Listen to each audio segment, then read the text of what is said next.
You're listening to The Real Well Show with Kathy Fedke, the real estate investor's resource.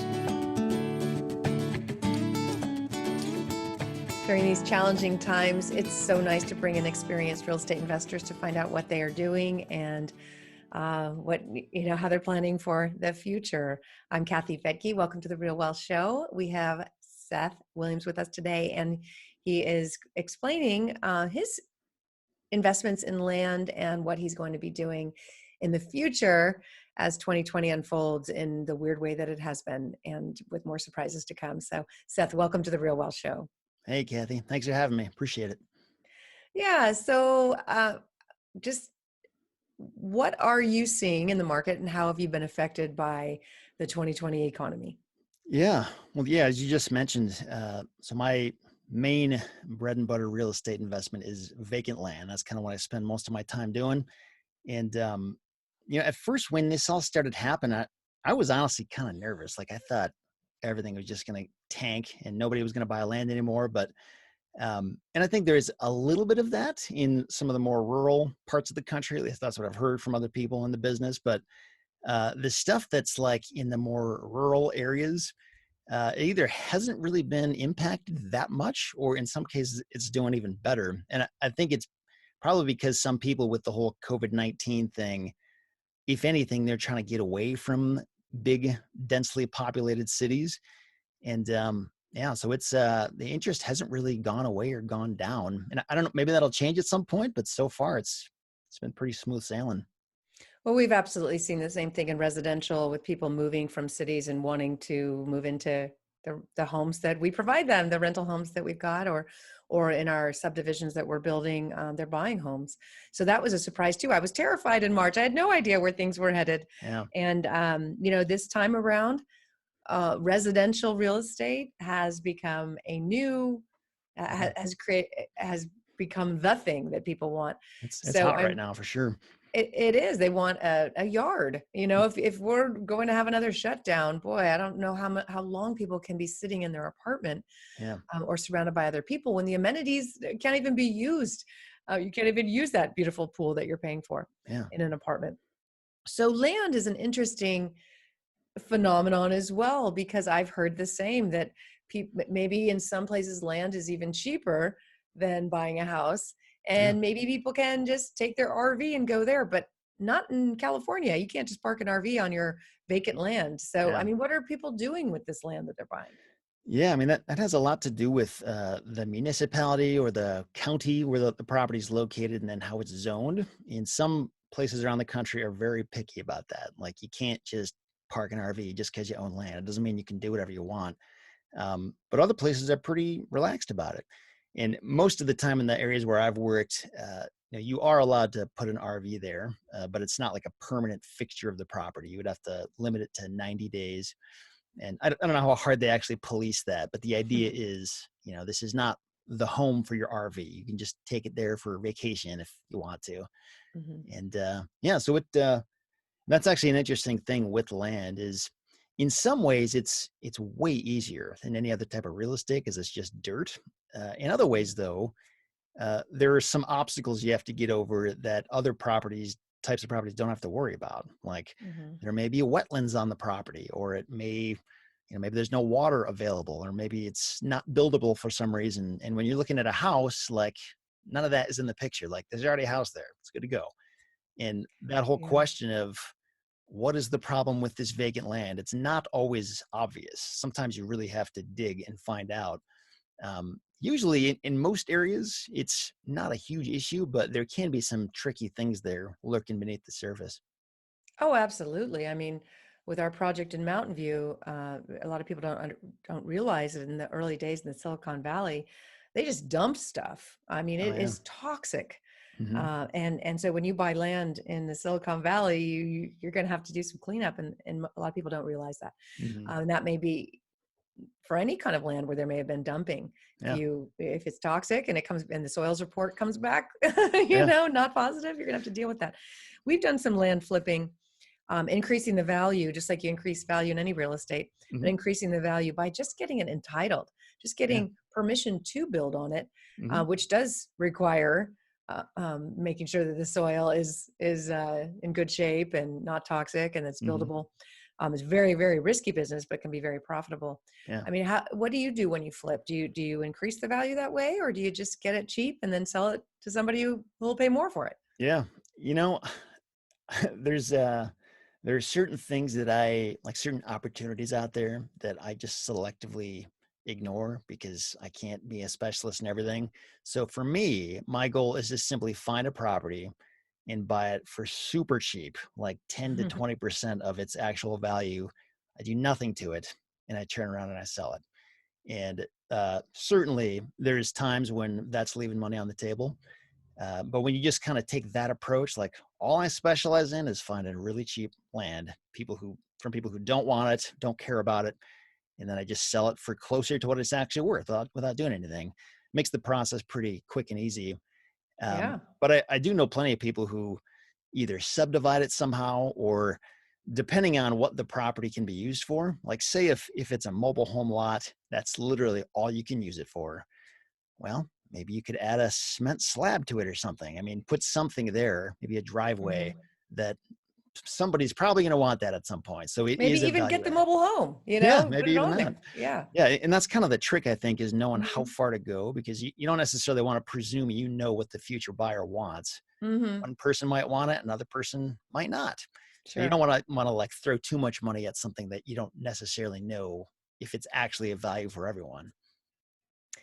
Yeah. So that's amazing. I mean, first question, how do you get land for 10 cents on the dollar? Is it literally people who inherited it, or Yeah. they're running into trouble financially, or they just don't want it? Like, Yeah, how do that's you one of the find that? that's I mean, there's several different ways to do it. I've sort of changed my approach a few different times, but um, the idea is finding people who own vacant land and try to identify what is a problem that all of these people have. Like, for example, one way is to get a delinquent tax list from your county. So people who, Hmm. they still own their property, but they do have delinquent taxes, and if they don't pay it off soon, the county's going to take the property. Another approach is just finding people who own very specific types of properties, like maybe a certain size range, and they also live out of state. That's another common approach, or even out of county. So Hmm. it's a property they don't see every day.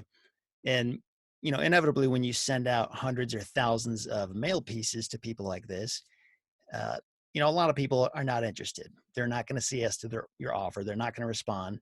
But with land specifically, there's a lot of apathetic owners out there, Hmm. because it's something that they either should not have bought in the first place. It was like an emotional decision to buy it. Maybe they bought it 20 years ago and their plans changed, or maybe they inherited the property, so like they're pretty disinterested anyway. And because it's not the roof over anybody's head, it's not like somebody is getting kicked out of their house or losing their home. There's just a lot more apathy with this property type. And because it's just vacant land, it's actually really easy to work with, because Yeah. there's nobody there, and you can just buy it and leave it alone for 10 years and nothing's really going to change. So, yeah. Yeah. No, I got you. In one of our homes, we bought the little vacant lot next door because we didn't want a house being built there. Yeah. But now we don't live there anymore. We don't care. So we Yeah. said, why do we have this piece of Yeah, land? exactly. Yeah, love to sell it, but there's not always a market for it. So then how do you find the market once you acquire it from the person who doesn't want it? How do you find someone who does? Yeah. Well, I mean, going back to that whole, keeping in mind that a lot of times when people buy land, especially when the idea is, oh, I want like a vacation property I can park my RV on or build my cottage there someday. Like that's the emotion talking. That's not Hmm. logic. Many, many times people don't actually end up doing this. And so really the idea is you got to appeal to that emotion. So when you get this property, it was from somebody who didn't care about it. So they're willing to just let the thing go. And, you know, as a land seller, I need to care about that. And what would Hmm. I want to make this property look like if it was my dream property? I'd get amazing pictures of it. I'd put together a really detailed property description. I would post it all over the place to get as many eyeballs as possible. And, one of a kind of a nice thing about it is that, at least I've found, a lot of the best places to post these listings are free, like on Facebook Marketplace and Facebook groups and Craigslist and Zillow for sale by owner. You can get lots of attention in those kinds of online platforms. And if you make it look like an amazing property, I mean, show it in its best possible attribute. That's a lot of perceived value. I don't know if it's even perceived value. It's just helping people see the actual value that's there. And there's lots of people just hanging out in those websites all the time, looking for deals like that. And the cool thing is, because I bought it for almost nothing in the first place, there's a huge profit margin there. I could list it for half of its market value, maybe 80% of its market value. So the person that buys it from me is still getting an awesome deal, and I'm making some good money from it too. Yeah, that's always leave a little on the table so that the next buyer feels like they got a great deal, and you're all making money. That's the key to selling it quickly. So with the land, I mean, are you looking for certain features like it's near a river or some kind of water feature versus in the middle of Nevada, which from what I hear, even those desert properties in the middle of nowhere are selling to some people who seem to feel some form of security during the zombie apocalypse known as coronavirus or whatever's next. Right? I mean, there's some people who are building homes out there, in the middle of nowhere. I don't know where they get their water. No, you'd be surprised. I know the first few years I was doing this business, I was just working in my home state of Michigan. In my mind, that was the only place I could do it. And Michigan is actually like not even an amazing state to do this. It's okay, but like there's a lot of other states where, even like desert states like New Mexico and Arizona, where people are happy to buy desert land in the middle of nowhere. And for the longest time, I didn't get it, but I think it's because those properties, you can get a lot of land for a pretty low price. And it's just this idea of somebody being able to say, I own 40 acres somewhere. And practically, what are they going to do with that? Probably nothing, but still, like, you can say it. And I mean, there is like some value to that. So. There is. And it's like we talked about before. It's the same thing with gold. Rich and I bought some gold at the beginning of this, recession, thinking, wow, they're printing so much money. We should get something that maybe will be more valuable than paper money. And we did. We bought some, and the values have gone up, and so we made some money. But what are you going to do with gold? I mean, unless we melt it and I wear it, or I don't know, put a filling in my tooth or something. I don't know. What am I going to do with this gold? You never know. So I would rather have property. I'd rather put that into an asset that people need and people use. So personally, of course, I like a structure on the property that I can rent out and cash flow. But hey, if I didn't have to do anything and it was a piece of property near a river that someone could park their RV on, that sounds better. But how hard is it to find something like that? It's kind of usually when I'm doing a direct mail campaign, I'm finding all the properties in a certain county that fit in a certain size range that I'm looking for. And I just kind of blast it out and I see what comes back. And really what I'm most concerned with is that this property has X amount of value and I can get it a lot less than that. So whether it's on a river or not, it's not really that important. It's just that I want to make sure there's a big profit margin baked into that. And sometimes you do come across that. There was a property, the first big deal I ever did, in my mind anyway, it was big. There was a 12-acre property on Lake Huron that I was able to buy. It had like 500 feet of beach frontage on Lake Huron, and I was able to buy it for $4,500. And then I sold it for $45,000. Oh my goodness. That's it. I like that. I like those numbers. Yeah. And it was, it was awesome. And funny thing is I never actually saw that property. I never went and visited it. To this day, I've never seen it. I love that too. You didn't have to fix anything. Yeah, exactly. And there were some issues with it. I mean, it wasn't totally clean. Part of the property had wetlands on it, and a lot of it wasn't buildable, but some of it was. So a person could buy the thing and build in the corner. And, but yeah, it was just really cool because with land, I mean, with Google Earth, some data services out there, and at the most, maybe hiring somebody local to drive by and take some pictures for you, maybe a surveyor in some cases, like you can get pretty much everything you need without having to go across the country and be next to that property. What kind of big mistakes can you make buying the wrong land?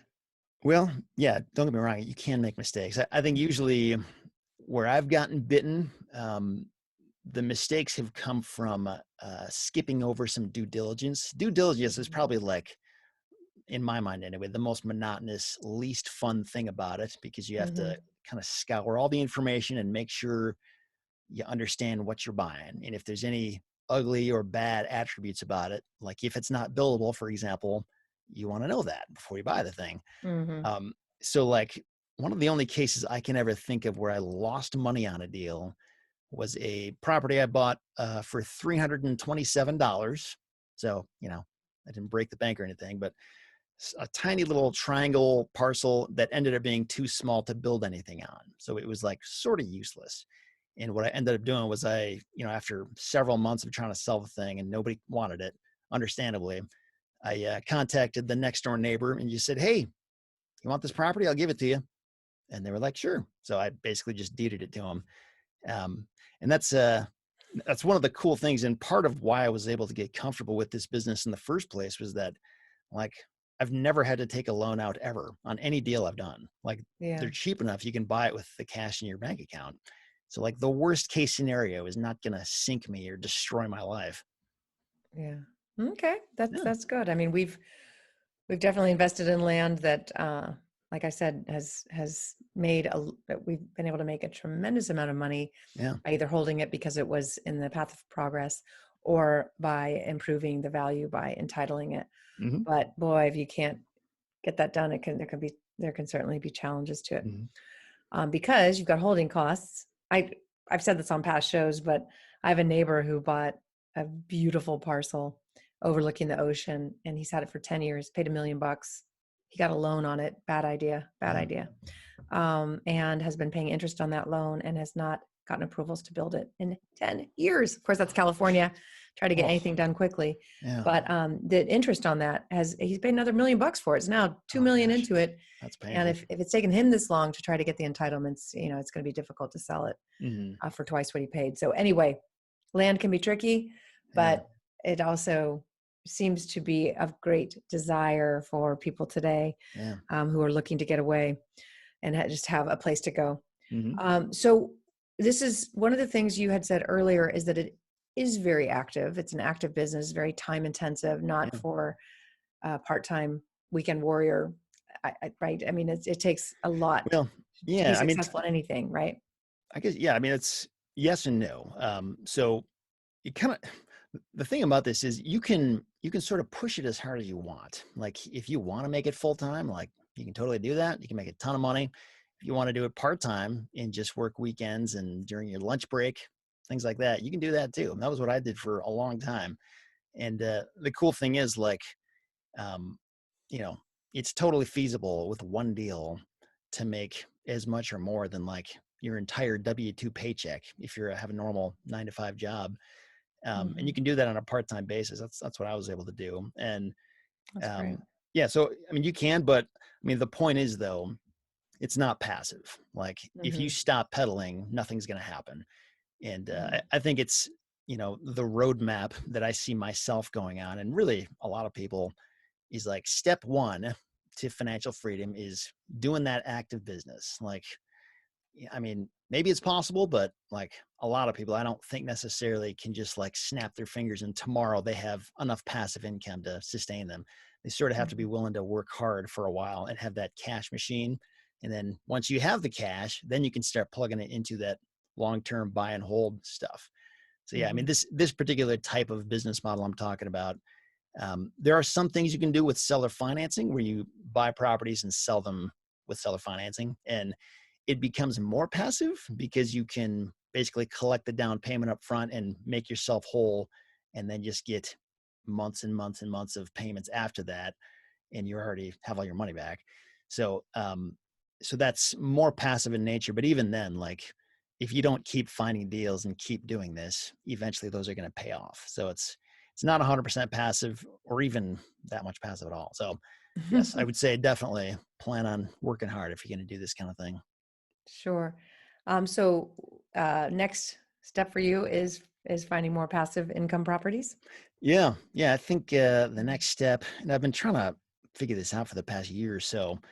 either doing some kind of a triple net project or a few of them at some point where I can just, buy a building that hopefully a lot of people want, and it's a great location and it is relatively passive in nature, or maybe something like a self-storage facility, which the kinds of properties I would be looking to buy, I would have to do some light management to it, but not, wouldn't be as hard as like managing residential rentals or apartment buildings. So yeah, but that's the next step for me, I think. Yeah, absolutely.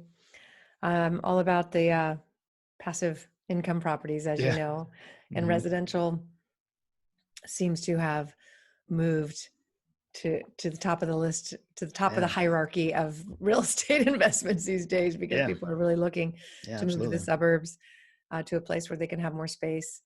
We're actually looking for land that we can build to rent on. Yeah. So wonderful. All right. So just one final question. I know you were in commercial lending. I was in Yeah. residential lending. Hmm. Where do you see that? And I don't know if you've been paying attention, but is it still available? Has it Yeah. backed off? I Yeah, mean, what good are your thoughts question.